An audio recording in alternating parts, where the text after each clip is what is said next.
Berjumpa lagi dengan saya Diva dalam podcast KPPN Surabaya 1 edisi ketiga. Telah hadir bersama dengan kita hari ini Bapak Warnoto. Selamat datang Bapak Warnoto. Selamat datang. Baik Bapak, bagaimana kabarnya hari ini Bapak? Alhamdulillah sehat, baik. Alhamdulillah, semoga sehat selalu dan semoga sukses ya Bapak. Amin ya rabbal Baik. alamin. Bapak Warnoto ini merupakan Kepala Subbagian Umum KPPN Surabaya 1 dan pada hari ini akan membagikan informasi dan insight-nya tentang tema kita pada hari ini yaitu Kode Etik dan Kode Perilaku PNS Kementerian Keuangan. Kita langsung bahas saja, nggih Bapak. Nggih. Baik, Bapak Warnoto sebagai Kepala Subbagian Umum pada KPPN Surabaya 1, banyak hal-hal kompleks yang tentunya harus dilakukan dan dikelola ya Bapak. Mulai dari sumber daya manusia, keuangan, tata usaha rumah tangga, kehumasan, keprotokoleran, sampai dengan pengelolaan kinerja dan tentunya masih banyak lagi begitu ya Bapak. Terkait dengan pengelolaan sumber daya manusia yang harus disiplin, kemudian mematuhi kode etik, mematuhi kode perilaku sebagai insan treasury sekaligus insan Kementerian Keuangan, bisa dibantu jelaskan Bapak mungkin apa yang menjadi dasar hukum dan apa yang melatar belakangi kode etik dan kode perilaku PNS di Kementerian Keuangan. Silakan Bapak. Terkait dengan dasar hukum dari kode etik dan kode perilaku pegawai negeri sipil di lingkungan Kementerian Keuangan itu berdasarkan peraturan Menteri Keuangan nomor 190 tahun 2018 tentang kode etik dan kode perilaku pegawai negeri sipil di lingkungan Kementerian Keuangan.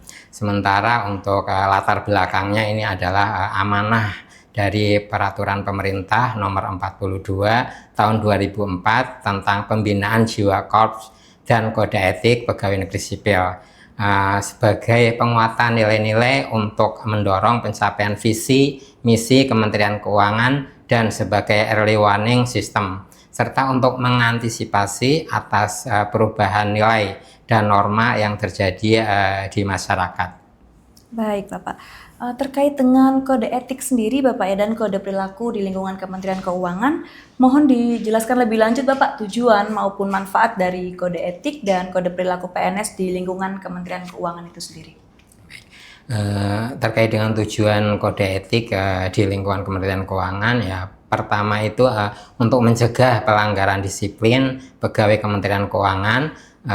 Yang berikutnya adalah menjaga martabat dan kehormatan pegawai negeri sipil di lingkungan Kementerian Keuangan sesuai nilai-nilai Kementerian Keuangan dan ketentuan Undang-Undang Nomor 5 Tahun 2014 tentang Aparatur Sipil Negara. Untuk manfaatnya adalah ada dua, yaitu ada manfaat bagi pegawai negeri sipil itu sendiri dan bagi organisasi. Manfaat bagi PNS-nya adalah sebagai arah dan pedoman bagi PNS dalam bersikap, bertingkah laku, dan berbuat baik di dalam melaksanakan tugas maupun pergaulan hidup sehari-hari, juga agar mengajak PNS bersikap kritis dan rasional dan mengambil keputusan secara otonom, mengarahkan perkembangan masyarakat menuju suasana yang tertib, teratur, damai, dan sejahtera. Sementara manfaat kode etik untuk organisasi adalah sarana kontrol bagi masyarakat atas profesi pegawai negeri dan sebagai sistem deteksi dini atau early warning system, menjangkau wilayah abu-abu dalam kaitannya dengan moral pegawai negeri sipil dan memperbaiki iklim organisasi sehingga pegawai negeri sipil dapat berperilaku secara etis. Baik, berarti memang untuk manfaatnya itu dibagi dua seperti itu Bapak ya, ada yang untuk PNS dan untuk organisasi. Iya, betul ya betul. Bapak? Baik, bisa dijelaskan juga Bapak terkait dengan contoh-contoh dari pelanggaran kode etik dan pelanggaran disiplin PNS. Contoh-contoh pelanggaran kode etik ini untuk nilai integritas, yaitu untuk nilai integritas berarti kita itu tidak memasuki tempat-tempat yang dipandang tidak pantas ya secara etika dan moral yang berlaku di masyarakat. Ini contohnya itu masuk ke tempat perjudian. Ini akan mendapatkan sanksi moral baik secara terbuka ataupun tertutup. Ini untuk contoh pelanggaran disiplinnya itu minum minuman keras dan melakukan perjudian di tempat perjudian sehingga dimuat dalam media massa lokal. Sementara sanksi untuk pelanggaran disiplin adalah sanksi hukuman disiplin sedang. Itu karena berdampak negatif pada instansi.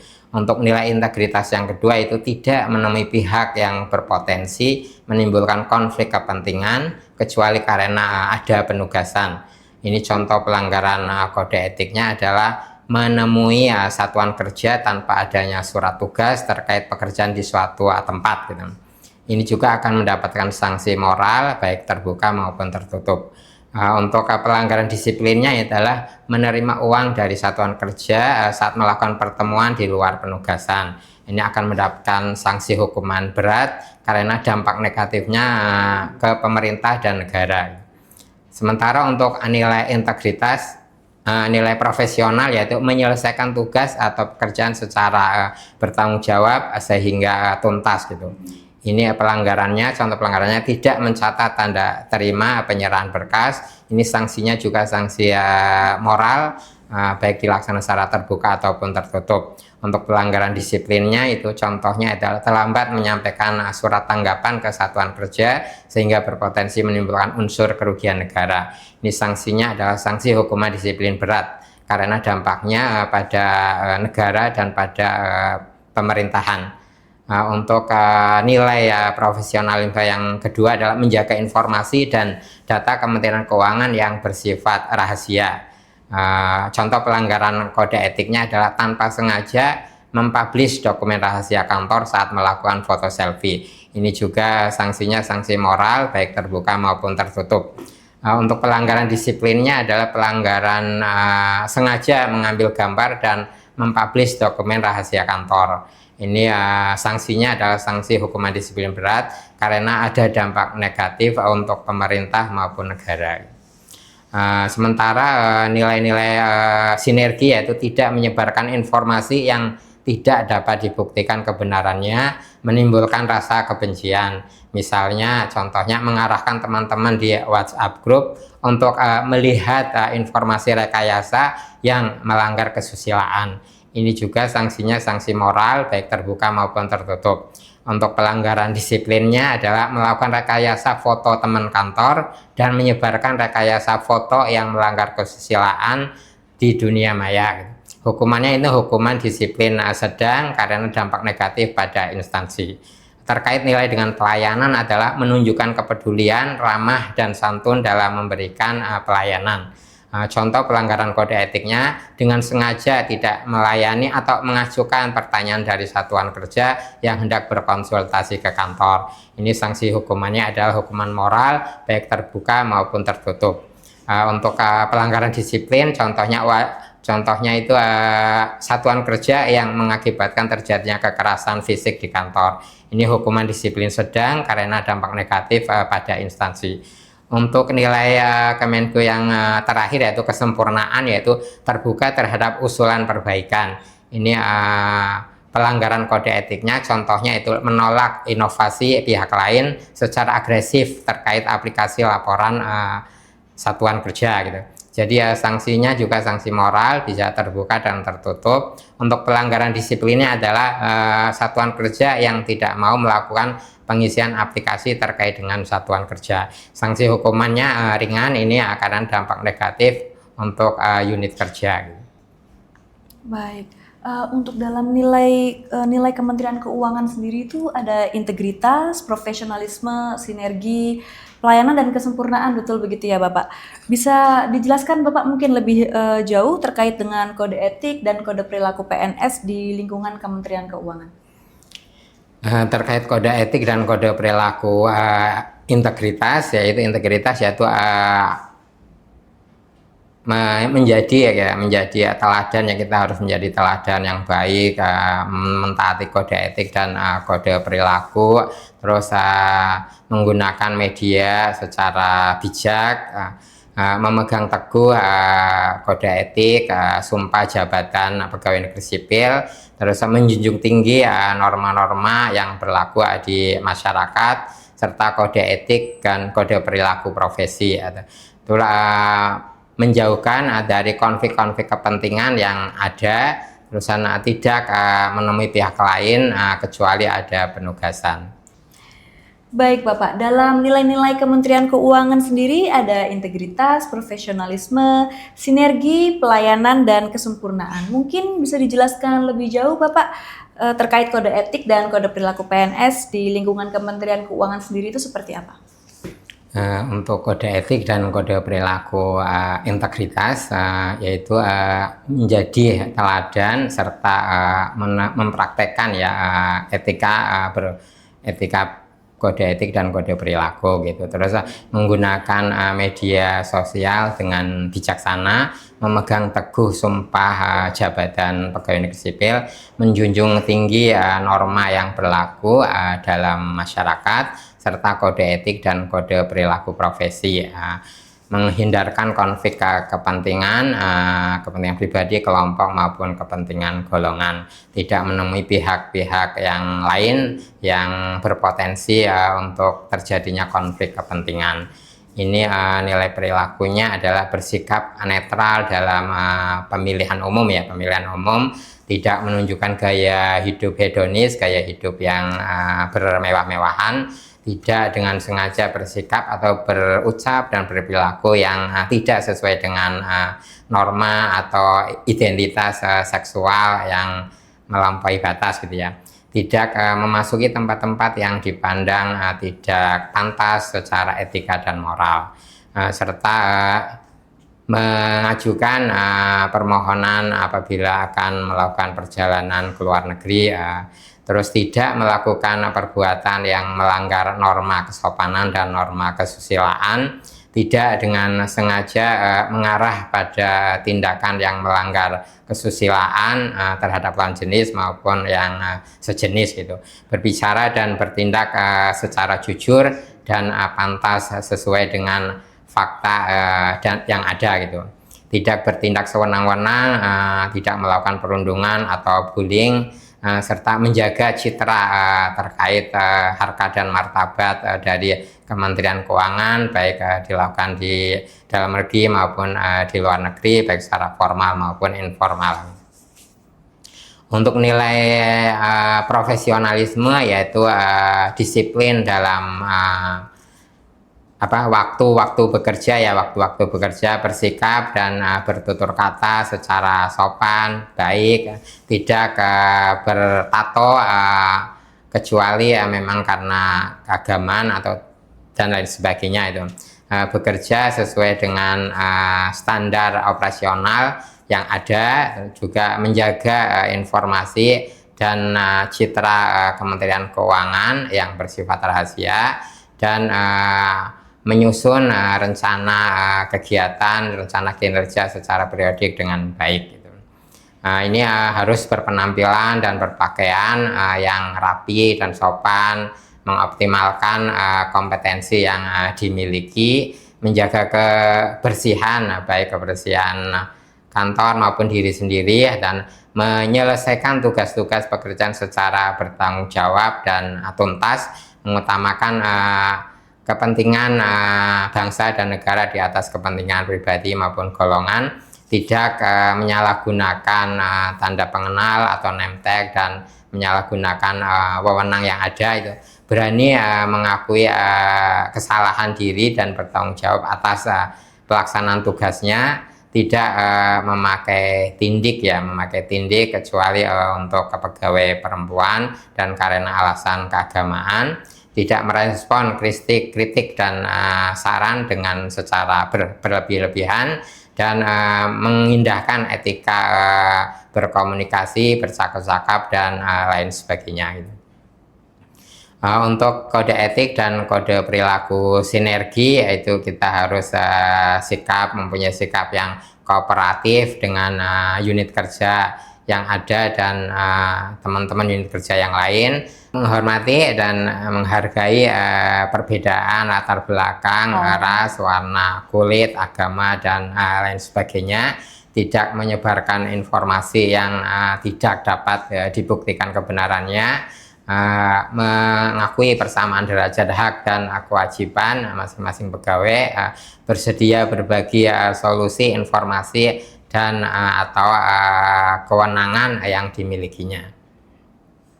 Untuk nilai pelayanan itu kita harus berupaya memberikan layanan yang tepat waktu, cepat dan transparan, tidak membeda-bedakan dan bersikap adil dalam memberikan pelayanan, menunjukkan kepedulian, ramah dan santun dalam memberikan pelayanan, berorientasi pada peningkatan kesejahteraan masyarakat dalam pelaksanaan tugas, serta memberikan pelayanan sesuai kompetensi, dan dalam hal terdapat permasalahan kita harus bekerja sama dengan pihak-pihak yang lain untuk menerima pihak lain yang tidak terkait dengan pekerjaan di luar jam kerja atau jam pelayanan. Untuk nilai berikutnya adalah nilai kesempurnaan. Nilai kesempurnaan yaitu harus terbuka terhadap informasi atau pengetahuan baru, terbuka terhadap usulan perbaikan, senantiasa berupaya untuk memberikan kinerja atau layanan yang terbaik, tidak menghalangi upaya inovasi yang tidak bertentangan dengan peraturan perundang-undangan, tidak menghalangi kreativitas atau gagasan atau pendapat yang bernilai tambah demi kemajuan organisasi, berupaya menjaga dan melaksanakan implementasi atas keimanan dan ketakwaan terhadap Tuhan Yang Maha Esa. Baik, Bapak. Untuk kode etik dan kode perilaku sendiri tentunya dan serta juga kedisiplinan Bapak ya, itu kan agar dapat berjalan dengan baik itu tentunya harus ada pencegahan dan penegakan dalam penerapannya. Mungkin bisa dijelaskan juga Bapak terkait dengan mekanisme pencegahan serta mekanisme penegakan dari sebuah pelanggaran kode etik dan pelanggaran disiplin PNS di lingkungan Kementerian Keuangan. Ada dua mekanisme pencegahan, baik yang dilakukan oleh pimpinan unit kerja maupun oleh atasan langsungnya ya. Terkait pencegahan yang dilakukan dengan pimpinan unit kerja adalah harus memberdayakan unit kepatuhan internal di unitnya, serta berkoordinasi dengan Inspektorat Jenderal dalam melaksanakan pengawasan, berkoordinasi dengan BPPK, Badan Pendidikan dan Pelatihan Keuangan, untuk mengupayakan pemahaman kode etik dan kode perilaku ini yang melalui penyelenggaraan pelatihan-pelatihan dan menginternalisasi nilai-nilai dan kode etik serta kode perilaku Kementerian Keuangan. Sementara yang dilakukan oleh atasan langsung harus memberikan teladan, contoh yang baik, melakukan pembinaan-pembinaan ke bawahannya, dan melakukan pengawasan terhadap bawahannya. Pelanggaran kode etik ini ditegakkan oleh atasan langsung maupun oleh majelis kode etik atau kode perilaku. Apabila ada temuan dapat diproses oleh atasan langsung jika tidak mengandung unsur kesengajaan atau berencana dan tanpa paksaan. Juga tidak mengandung unsur pengulangan kecuali untuk dugaan pelanggaran yang mengandung unsur sara dan asusila, dan tidak berdampak terhadap kinerja, citra, atau merugikan organisasi, pemerintah, dan negara. Ini bisa dilakukan dengan berita acara dialog penguatan kode etik. Apabila tidak bersalah, maka dinyatakan bahwa pernyataan tidak bersalah. Untuk pelanggaran yang penegakannya dilakukan oleh majelis kode etik atau kode perilaku, apabila ada temuan harus diproses ini oleh majelis karena mengandung unsur kesengajaan, perencanaan dan tanpa paksaan. Unsur pengulangan kecuali untuk tugas dugaan pelanggaran yang mengandung unsur sara atau asusila dan berdampak terhadap kinerja, citra, merugikan organisasi, pemerintah, dan negara. Ini juga akan mendapatkan sanksi sanksi moral baik yang dilakukan secara terbuka atau tertutup. Dan apabila tidak bersalah maka dinyatakan ada pernyataan tidak bersalah. Nah, ini mekanismenya, mekanisme penegakan dugaan pelanggaran kode etik sesuai dengan Peraturan Menteri Keuangan Nomor 190 Tahun 2018, yaitu apabila ada pengaduan atau temuan dari masyarakat atau unit kepatuhan internal atau Inspektorat Jenderal, maka atasan langsung harus meneliti pengaduan-pengaduan tersebut dan melakukan penegakan. Apabila pelanggaran pertama dan tidak berdampak kepada citra unit atau citra organisasi, maka dilakukan dialog penguatan kode etik oleh atasan langsung, dan dialog ini didokumentasikan dalam berita acara dialog penguatan kode etik. Nah, sementara penegakan yang dilakukan oleh Majelis Kode Etik adalah pelanggaran yang merupakan pengulangan dan disengaja serta berdampak kepada citra unit atau organisasi. Ini ada sanksi terbuka, bisa dilaksanakan secara umum ya, diumumkan pada upacara atau forum-forum resmi, dan tertutup itu secara one on one. Baik, luar biasa sekali itu pembahasan kita pada hari ini. Semoga bisa menjadi pedoman Bapak ya bagi kita semua dalam melakukan pekerjaan kita, khususnya di lingkungan Kementerian Keuangan. Baik, demikian podcast KPPN Surabaya 1 edisi ketiga. Terima kasih juga kepada Bapak Warnoto telah menjadi narasumber kita pada hari ini, dan saya ucapkan terima kasih kepada audiens podcast KPPN Surabaya 1. Saya Diva selaku host pamit undur diri, dan sampai bertemu kembali dalam edisi podcast KPPN Surabaya 1 selanjutnya. Sampai jumpa. Mari kita tolak dan laporkan gratifikasi. Apabila menemukan pelanggaran, laporkan melalui saluran pengaduan yang tersedia.